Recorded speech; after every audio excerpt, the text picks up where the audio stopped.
Okay, hi. This is Henk. Welcome to another edition of the Skull Sessions. And today it's my honor to have Spicy Dicey back. Hey. Thank you for What's having up, Dicey? So, let's talk about this what you have going on and about the convention you're doing. Yes, I am really looking forward to going to Dead Man's Hand Tattoo Expo this year.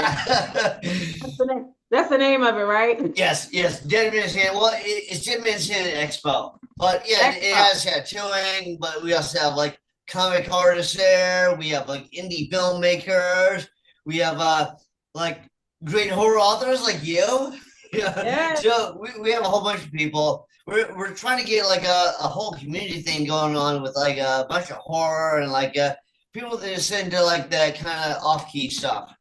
Yes, just like we talked about before, horror is so explosive right now. So the more horror conventions, the more opportunities to be around like minds, the better. Yes.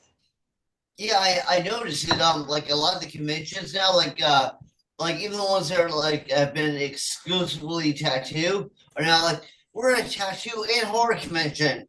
Like I Yes. just did Westchester, and it was the I forget what it's called, like the something ink, but now it's called the Blood Ink. And then all these like B movie celebrities there and stuff like that. I know Bam Margera was there. You know, it was like yeah, like everyone's kind of like jumping on the train. It seems. Yes, and I love it. I also love being ahead of the curve, like predicting this, already being in the fray, already writing. I'm looking at my books over here, already writing in the genre, like helping to spear this thing along. So it's kind of feeding on itself. It's growing and I'm already in it. Like I don't have Yeah. to, I'm jumping on a trend. I am the trend. You know what I'm Yeah, no, saying? I feel like the like people that have been into it the whole time, they're the ones that people really look to. Like there are always people that are like, oh, what's the latest fashion? I'll jump on that.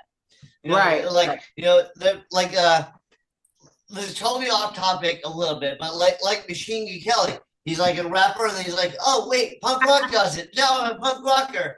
It's like, dude, Yeah. you just listen to like Green Day and Blink 182, and you're like, I can make some dollars. Yeah, that's true. He seems to be finding his footing as an artist. Now, we do have the ability to reinvent ourselves as often as we want and however we like. So, good on him for changing it up as necessary, but yeah, I think your core audience kind of likes it when they know who you are as an artist, so they know what Right. to expect. So if you've already kind of paved a path for yourself, they're like, okay, I know what to expect from this person. So that's why I kind of jump back and forth though too. I go back and forth between like dark erotic romance and then horror, but it's all dark. It's all twisted. It's all, pretty much spicy elements, but Yeah, sometimes but it's it's not like you're doing something totally fucking different. It's like you're doing like rom coms or something. And you're like, oh wait, horror popular. I'll try my hand to horror. yeah. Yeah, I've been true to myself, but my core audience, they know who I am. They know that I'm gonna throw in some twists and turns. I try to keep it unpredictable, and not your basic mainstream type of content. And I see you have your fans like the how old was that guy at the Dallas Con that we were at? The old guy that like he's asking, he's like, how much? Oh, did you hear him? Did you hear when he was talking about that? No, I had you tell me about that. Yeah, we're like, what Oh, the yeah, fuck? yeah. Yeah, I get some propositions every once in a while. I'm not above that. So I haven't heard that magic number yet, but every once in a while there'll be some interesting propositions. I haven't accepted any at this Right, point. right. Well, I'm sure that boosted your ego a little bit. So you're like, Hey, okay, all right. No, but I, all right, yeah, whatever. It's cool. I just turned 51, so I'm happy to get any eyes, any flattery. Yeah, please, please, and thank you. All right, so let's talk about what you got going on and what you're bringing to the convention. Okay, so this will be the first time that I'm actually traveling with my books. So even when I go out of state and out of the country, if I'm at an event, I don't vend books. I just kind of go and speak or something like that. This is the first time, Dan, because you have inspired me to do it. I've seen you do it. You come to Texas all the time, and so I want to be like Dan. So I'm trying to figure this out. I want to be like Dan. Yeah, so I am going, I have my books. I've already shipped them to you. I don't know when they'll arrive. Hopefully they'll get there in time. But I'm Right. not bringing all 15 of my books. I'm just bringing like the ones that sell the most and just trying it out and see how it works. So I'm going to bring like the first book of my vampire series. I have some Along Came a Killer, which is that is a novella that's in my vampire series at the end, but it's a standalone. And I'm also, I think I shipped, what was the other thing I shipped? uh what did I ship? Oh, I don't remember. I don't, I don't remember. I shipped an anthology. I shipped an anthology, my anthology. I shipped Demented Dimension Part 1. That's it. And that way, if someone wants to get a variety of stories from me, but they're short, so you can read them like in increments or different periods of time. So I shipped those to you in just 20 copies. Like once it's gone, it's gone. I'm paying a lot on my hotel and on my flight, so it's not really one of those things that I'm expecting to make a lot off of. But I do need to get out there. I need to move. I need to move around the country, move around the world because I am a global, international author. So I need to go to these events. I need to connect with people outside of what I'm used to, and this will be the first time that I do that. Right. Well, the hopeful thing is like we'll get a bunch of eyes. I mean, it'd be great if you made a fucking killing, but Yeah, we just want to get like some eyes on everything. So, like, you know how people are. A lot of people come to convention like, oh, that's cool, and then they'll bring the cash to the next time. So we'll see. We'll see. yeah. Well, hey, I'm going to have fun either way. A long time ago, I stopped for a little while vending books, period, and I just focused on the podcast, my own sex and horror podcast. But now that I have gone back to doing books, I have a different approach anyway.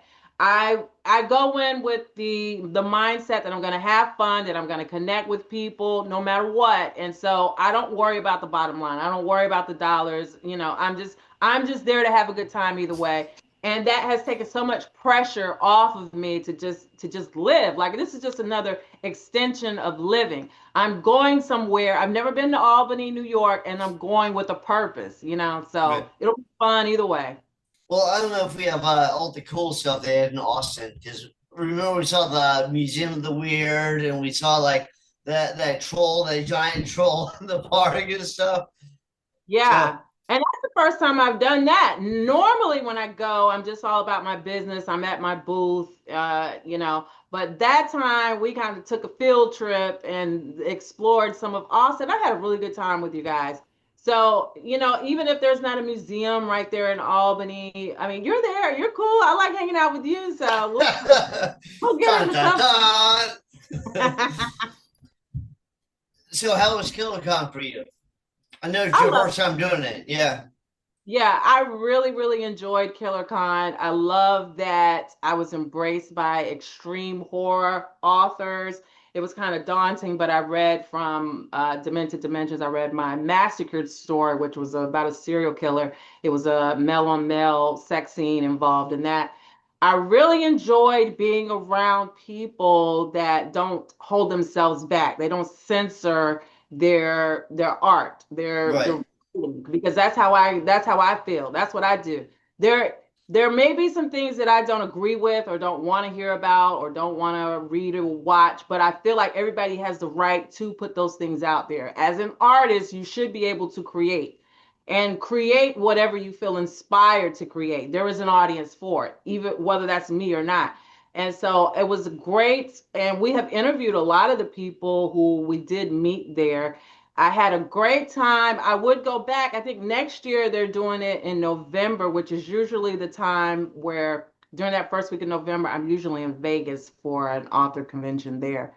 So if I'm still with that, I won't be able to make it next year. But we'll see. We'll see. I had a fabulous time, and I really enjoyed the people that I connected with. Cool, cool.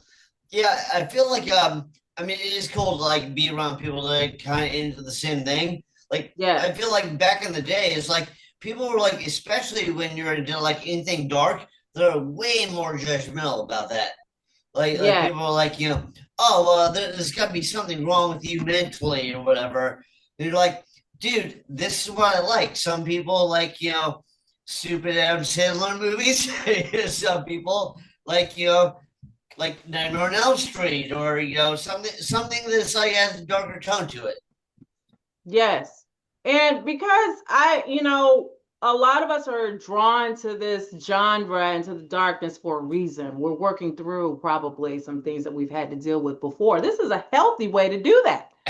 So the real danger is if we're not creating, if we're not writing, if that's when people go in and start blowing up schools and stuff, but we're actually channeling it into something positive. It is a creative flow that's symbiotic with I create this and the reader enjoys this or I make this like for the Yeah, big. but you see that like it's not the creators who like ship skills. Like you have people that are like inspired by stuff and they talk about stuff, but then the people who like can't let anything out, those are the people that like bottle everything up and hate the world and they go and ship schools. Like I don't know if you heard Dave Chappelle does this funny bit about how he's like he doesn't understand why people ship schools. He's like try drugs. You try drugs. Yes. He does this whole funny bit about it, and does this bit about how like his family was so broke that he had like go to there was like some event they had to go to and to save up pennies and bring rolled up pennies to get in, and like he's like that's the only time because people were giving him shit when he felt like shooting up the school, but he's Right. joking about it. Like people like that, aren't the killers. Like even when they joke about that stuff, people are like, "Oh my god, you didn't bring that stuff up." It's like, yeah, 'cause you're joking about it. Like people who don't bring that stuff are the people who actually go on the shooting sprees. Right, right. Even the ones that people call charming. Like how many times have you seen a serial killer and they be like, "Oh, I never thought they would have done something like that. They were such a charming person." So the Oh, like ones, Ted Bundy, yeah. yeah, the ones that you think look so wholesome, those are the ones you really got to watch out. It's not the tattooed people. It's not the ones with the devil horns that are putting it out on Front Street. It's the Right. ones that are pretending to be angels. Those are the ones you really got to work through. You got to really be careful about them. No, it's true. Yeah.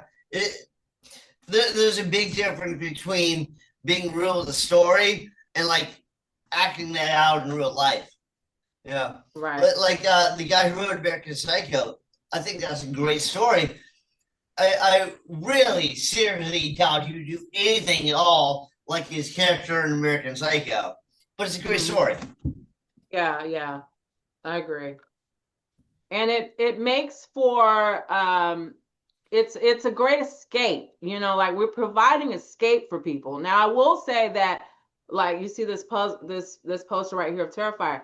Now I enjoy seeing Art the Clown butcher up some people. You know what I'm saying? Because I can't because I can't do it and get away with it. There are consequences if I do it in real life. But Right. it's an escape to be able to do it through Art the Clown without having any consequences. Right. See, the main problem I have with the Terrifier movies is there's no plot to it. It's just like him randomly doing the most graphic stuff that they can possibly think of in the movie. They even talked to the writer and director, and that's what he said. He's like, "Oh, there's no plot." Yeah. And that's how it was. They have integrated more plot by the third movie, and then Okay. you're going to go into some of the backstory with Art the Clown in the fourth one, from what I understand, from according to Damien. But I just love the fact that it was them actually saying, "How gruesome can we go? Like, how low can you go? How low?" It was really like, all right, so We see how they did this. Let's just do it worse. Like, don't you think like that when you're writing? Like, especially if we're writing dark, twisted stuff. Like, I'm thinking, okay, this is what I've seen before. How bad can I make it? Like, can I go lower? Can I do it worse? Yeah, Make it you more? Lord. Can I make it sexier? You know what I'm saying? Like, what Right. can I get away with? I just like good stories. I kind of feel like some of the stories a little bit missing, but you know what? It's not like I'm sure you've seen like one of those like late '80s, early '90s like slasher movies where it's like there is literally no plot. But Right. Yeah. in a way, they're kind of like morality plays, like oh you have sex or oh you do drugs, you get killed. But Yeah. there really is no plot. Yeah. That's okay. I mean, we have lots of stuff with plots. So it's okay to have some stuff without plots, just blood and violence. No, it's okay, but like I don't look at those like my favorites. Like I enjoy seeing them, but they're not my favorites. My favorites are like when they really have a great story behind them. Oh yeah, fair enough. Yeah, my favorites. Now, if we were talking about my favorites, it would be more like psychological horror, where we're dealing with the mental components. Like there's usually some things that you didn't see coming, because I can figure out so much stuff early on. I love when I'm surprised when something was like, oh, I didn't see that coming. I really, really like when a story can do that for me. So psychological is would be my preferred, but I feel like all of it has its place. You know what I mean? Could you name a couple of your favorite movies? Just, tell people what you're thinking of. Oh my God, my favorite movies. Well, in terms of horror, Martyrs is at the Oh, it's top an of awesome my list. movie. I love that movie. Yeah. Yeah, Martyrs at the top of my list. We got to go back a few years for that, but that's one of them where first it derives such deep emotions from me. So I was so caught up in the story. You also get a lot of twists and turns where you don't know what's going to happen next. It The was editing also though is like so like in a way it's over the top, and in a way you're like, holy fuck, they went there. and that it could happen, like it's kind of rooted in the real world in the sense that you've got some evil or some crazy or even highly intelligent, because there's something there where they were tapping into, they're trying to figure out the answer to something, so they're using their intellect and their evilness to But get they to this. also had that like lacking humility, like kind of like the oh yeah, this will answer it for us, but yeah, we have to torture someone else to find it. Right. Yes, there's a lack of empathy involved there. Where I mean, we have people that'll snatch people off the street and kidnap them and put them in the sex industry, or to sell their sex their organs. So Right.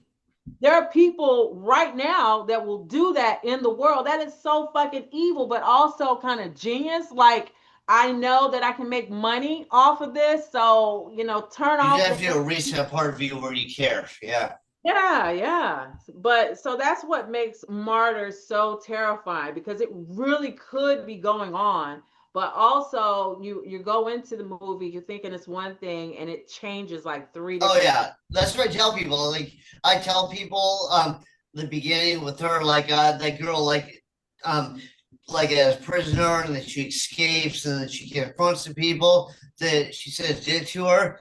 And I talk about that, and then I'm like, then the movie gets crazy. Yes. And recently I have seen, there's three movies I've watched back to back that have pulled some a similar storytelling method. Well, one is a show. But I've noticed recently there's another way that they're telling movies. Well, they'll show a movie on one level, and then they'll start it back over from the perspective of some other people that are in the movie, and then they kind of meet in the middle, and then you see Yeah, the I rest see of people the do that story. all the time now. That time jump back and forth. Nobody used Yeah, to do that back in the day. That's been very clever. I've really enjoyed that form of storytelling. I See You is on Tubi right now, and they do that.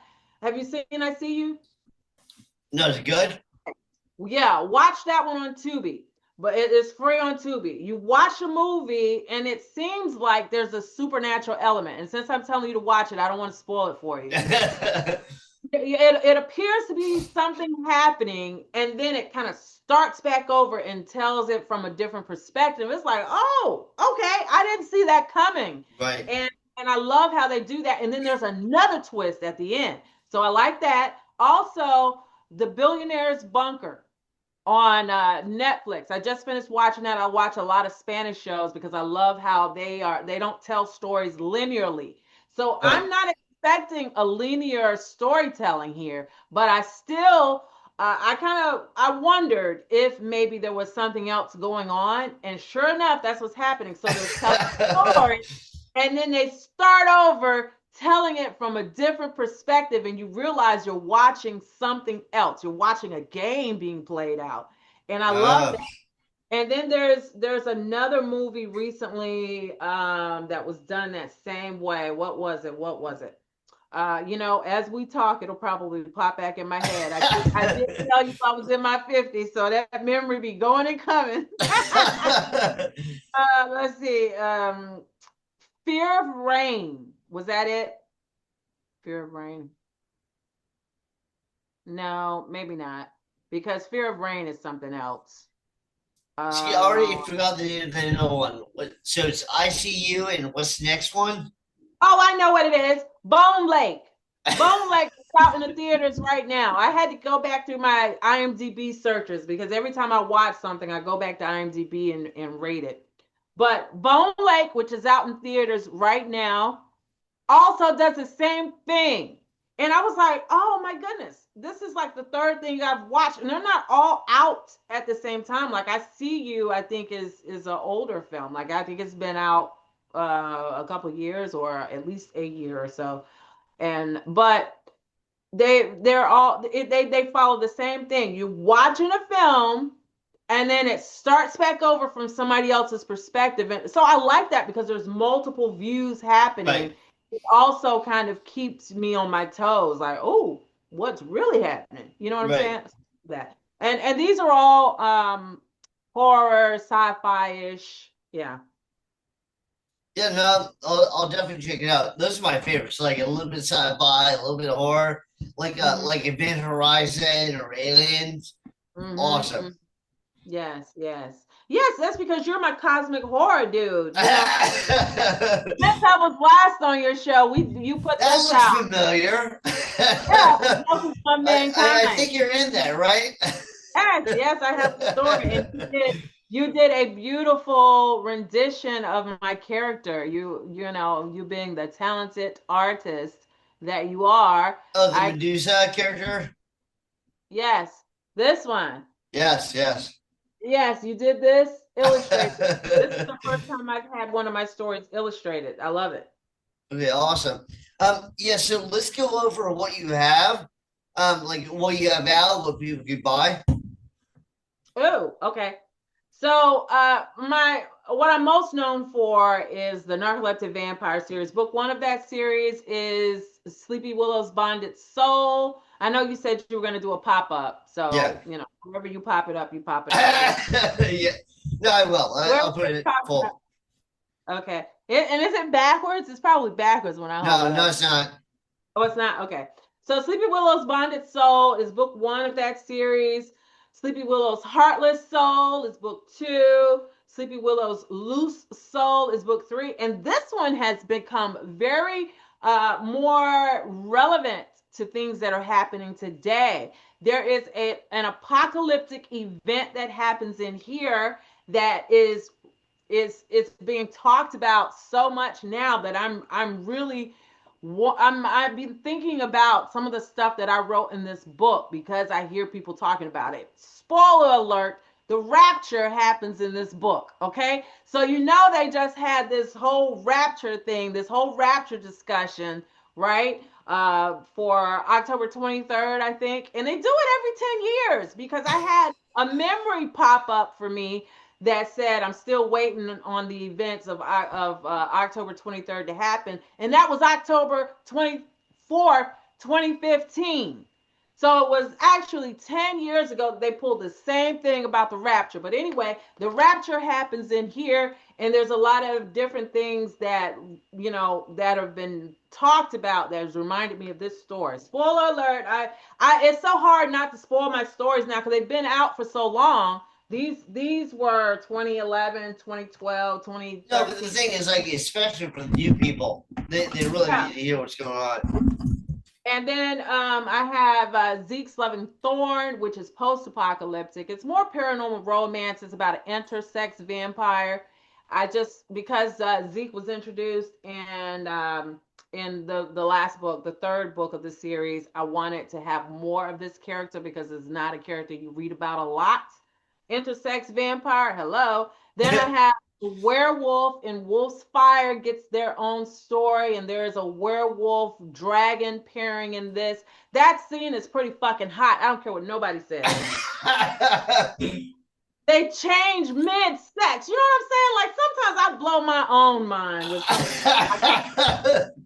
Then there is Along Came a Killer, which I don't have any copies of in front of me. I have sold out of those, but I will have copies if they show up at your place in time. I will have copies at Dead Man's Hand Expo because I did order more, and I'll just have to bring them back with me. If you all don't buy them, I have to bring them back with me. So come get them. Those are very inexpensive because it is a novella. Along Came a Killer, which is a standalone in the series. It just points back to characters that are in the series. Well, the setting of the series. Pit of Hades Fetish Club. So my narcoleptic vampire, she works in a fetish club hiding in plain sight because vampirism is illegal. She has a love interest with a personality disorder. I will go ahead and spoil it for you. She has multiple personalities, okay? Because that is a hot ass character too. And then as time goes on through the books, she becomes there's a reverse harem. There's a why choose because she's a fucking vampire. She can have sex with anybody she wants at any time. Why not? So the reverse harem. There's also there's a lot of different creatures that go bump in the night. All kinds of things are going on in there. You need to know that I write very, very spicy. You're going into this with some hardcore shit. This is the last book in the series. It's called Sleepy Willow's Redeemed Soul. It is it's the last one from Sleepy Willow's perspective, but not the last book in that world because I do want to go through some of the other characters that I have in the series, some of their world from their perspective. I do have stories that I want to tell from Franco's perspective. If you already know of my series, the Demon Franco, the Maestra Maximilian, the Great, I want to go into his world. So some more stuff like that. I also did you see Near Dark, the movie? Near Dark. Yeah. Yes. Yeah, because we talked about it before, right? So I want to watch. It's my favorite vampire movie. Yeah. But, yeah, there's like a young girl vampire, and there's a young boy vampire, and he's trying to get a girl. But I'm like, if they make a girl a vampire at that age, that's before she reaches maturity, so she's not sexual at that age. So imagine being trapped for eternity at that age. Yeah, that would blow for sure. That's Interview with a Vampire. Claudia. Yeah, exactly. Claudia being trapped as a little girl, like exactly, yeah. And she proved that it was not a good idea. Did not go well. Okay, so that's a great book, though. I love Interview with the Vampire. I like the book way better than the movie, but great movie, great book. Yeah, I have more books. So this one, I have some I showed the ones from the Narcoleptic Vampire series. I also have some other ones that so this is the one that you and I talked about. I'm in your Joke is on Mankind, right. But I have other anthologies. So these two are from Mocha Memoirs Press. This is Slay. It's a vampire noir, all vampire stories because vampires are my thing. But these are all black vampires. Y'all talk about it all the time. You want to see some black vampires, black witches, black demons? Hello, we did it. Okay, we did it. These are all black vampires. I'm not sure that all the authors are black, but the face on here, we wanted them to look like us. They don't all have to be pale because it's fiction, fuckers. Okay, we can look thick and blood suck. Okay, Do so you I find have it kind of weird when people are white and they're worried about black characters? So I find it kind of weird when like people are male and they're worried about female characters. Yes, yes. If I feel like anybody should write whatever they feel inspired to write. And so if you're white and you're writing black characters, kudos to you. I also, and aside to that though, because mix up your characters, like, because we read everybody's books. I would also like to say though that if you want to see diverse characters, you don't have to just read white authors that are writing diverse characters. There are some of us that are black, that are Hispanic, that are Asian, that are Indian, that are Native American, et cetera, that are writing from our own worldview, our own lens. Read us too. We are also writing inclusive characters. So read our books too, not just look for George R. Martin to diversify his characters. Okay, Right. are other authors that are writing from the perspective of a diverse perspective. So read all of us. This one is Black Magic Women from Mocha Memoirs Press. I have a story in here that also seems very relevant to today because I asked the question one time, if we're all praying to the same God, who is God answering? So if the slave is praying to the same God that the slave master is, hello.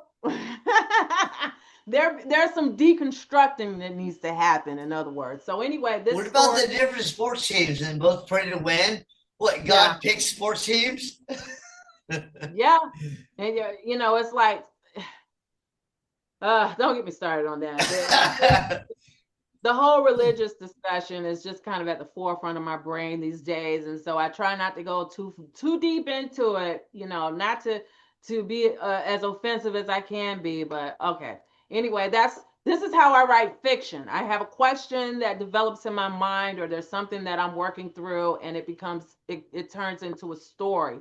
Oh, my nails. I will have my nails done by the time I see you at 10 minutes and expo. Oh my God, do not look at my nails, okay?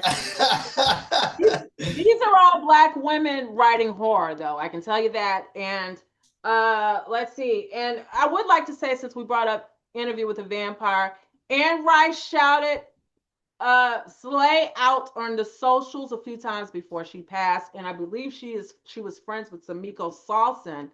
So she may have shouted this one out. I can't remember, but this one was up for one of those awards in the Horror Association or something or other. I don't know because I've never won an award personally. I'm not popular enough, I guess. I think that's how you win awards, right? You gotta be popular. Right. Well, Okay. everything is political. Like the movies that Yeah. when you're like, dude, that was a better movie. Why didn't that even place? Then what wins will be like two people saw it. Right, and it could be great, but anyway. So I have some books. Also, I have some anthologies out with Stitch Smiles Press, and I just realized when I was in there looking for them that I don't have all the copies of those either. I have three books, I believe. Or maybe it's two from Stitch Smiles Press. My Lilith story is in this one. This is Deviance and Decadence. And my Lilith story is in here. This is an anthology, so you get a variety. There's also It's Just a Toy, which is about haunted toys. And I don't have any spice in my story that's in there. It is the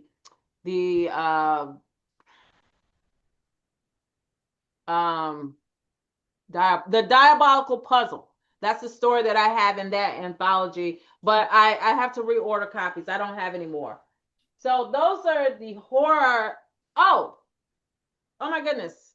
Am I missing a box? Because Demented Dimension, I don't have a copy of that. I thought I had copies of that. Demented Dimension is a book that I'll have with me. I have ordered copies to go to you, but I thought I had some more copies of that. I may have sold out. That is my most recent one. I sell those out at every event that I go to. I just thought that I had another copy of it, but I just realized I didn't. So Demented Dimension Part 1 is in print. Part 2 is online. Part 2 and 3 are online, but they are not in print yet because I am a one woman show and I haven't gotten to it yet. But I am working on it. I finally got Demented Dimension 1 in print, and I'm so glad I did because it has people are really been buying that one. I don't keep copies of it. But there are 6 stories, 6 short erotic psycho horror stories in all 3 parts. And I'm going to put them together in their one collection with all 18. I just, when I get to it. Dan, I do have some stuff that, like I mentioned before, that's dark erotic romance. Do you want me to go into those or skip those? No, you can bring them. I don't want to go too long because people don't watch long podcasts. Oh, okay, People have okay. such a short mind span. Yeah. I got you. And I talk, it but I do have dark erotic romance books with all the spice too, if anyone is interested in those. Oh, and this one. This is not a how to have a perfect marriage is not really a how to, it's a dark comedy. So that's pretty much it. Okay. All right. Well, let everyone know how they can get a hold of you, how they can see you, how they can buy your stuff and show you money. All right, yes. You can see me if you are connected to Dan. I will be hanging out with Dan at Dead Man's Hand Expo in Albany, New York, October 24th through the 26th. Before that, I have an event coming up in Nacogdoches or Navasota, one of those places. October 18th. That's here in Texas, and as far as I know, that's my last Texas event of the year. I also will be at AuthorCon in Vegas, November 2nd through the 5th. And I travel a lot, so if you might want to catch me at one of those events. Or you can always find my books on Amazon.com. But you're gonna have to put in Dicey Grenor because they suppress my stuff. As an indie author, for some reason, you can't just put in the title; it's not gonna pop up. Everything in the world is gonna pop up, but my books. A pair Yeah. of dice, they're selling dice, will pop up for my book. I'm not kidding. So, but I do have a website, diceygrunnerbooks.com. I also have spicydiceystore.com. But I'll tell you, I have been really bad about updating all of my stuff. My websites are all jacked up because like I said, I'm a one woman show and I do still have a professional job. So I'm coming back to it. If anybody wants to volunteer and help me or whatever, let me know. Reach out to me. But you can find my books by looking under Dicey Grenor, and that's probably wherever you buy books online. But or you can come get, or you can reach out to me, and I can send you some of my paperback copies, and I can send those to you autographed. We probably do like Cash App or Zelle so that you don't have to actually go through the website. I can do that too. Like however it is that I can get the book to you if you want it, I will do it. Thank you. Okay. And what social media are you on? I know you're on Oh, Facebook. yes, I'm on all the socials at Dicey Grenor. That's DICEYGRENOR. I have a Patreon. I'm on TikTok, Instagram, Facebook. Now, I will tell you that I spend more time on TikTok just because I can see the reach that TikTok is doing. Like once you post, you can see this many people saw it. You know what I mean?